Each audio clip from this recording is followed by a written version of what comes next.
Long before Aliko Dangote became one of Africa's most successful businessmen, his story began in Kano, Nigeria. He grew up surrounded by commerce and entrepreneurship, an environment that would eventually shape the way he saw business.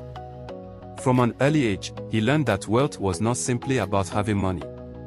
It was about understanding value, serving people, and building something that could grow. The marketplace became a classroom.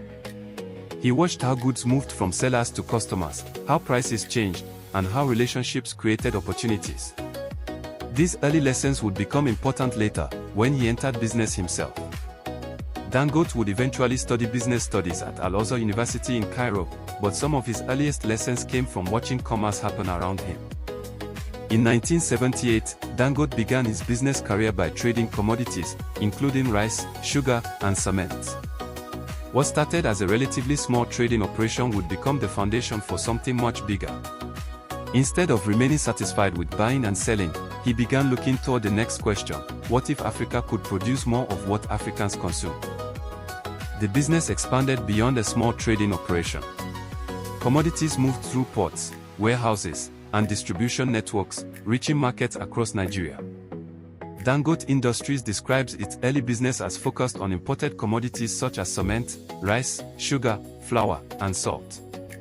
But trading was only one stage of the journey. This was the turning point. Rather than depending mainly on imported products, the Dangote Group began moving toward manufacturing. In the 1990s, the group made a strategic transition from a trading-based business toward fully integrated industrial production. Cement became one of the defining pillars of the empire. Manufacturing expanded dramatically, with major plants serving Nigeria and other African markets. Dangote Cement eventually developed a large production footprint across the continent, turning a basic construction material into the foundation of a massive industrial business. But Dangote was not building a one-product company. The group expanded into industries connected to everyday life, including sugar, salt, flour, fertilizer, and other essential products.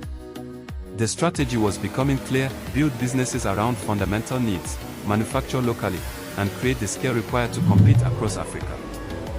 Then came one of the most ambitious projects in the story, the Dangote Petroleum Refinery in Lagos. The facility was designed with a capacity of about 650,000 barrels of crude oil per day, making it one of the world's largest single-train refinery projects. It represented a much bigger idea: processing more resources within Africa and strengthening industrial capacity. The story of Aliko Dangote is bigger than a billionaire headline. It is a story about starting with trading, understanding essential needs, moving into manufacturing, and thinking at an industrial scale. Today, Dangote Industries operates across multiple sectors and African markets, with a stated focus on local production, jobs, and industrial development. His journey leaves one powerful lesson: sometimes the biggest businesses begin with the courage to think beyond the business you have today.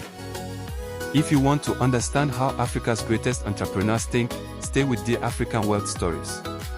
Subscribe, because the next story could change the way you see wealth forever.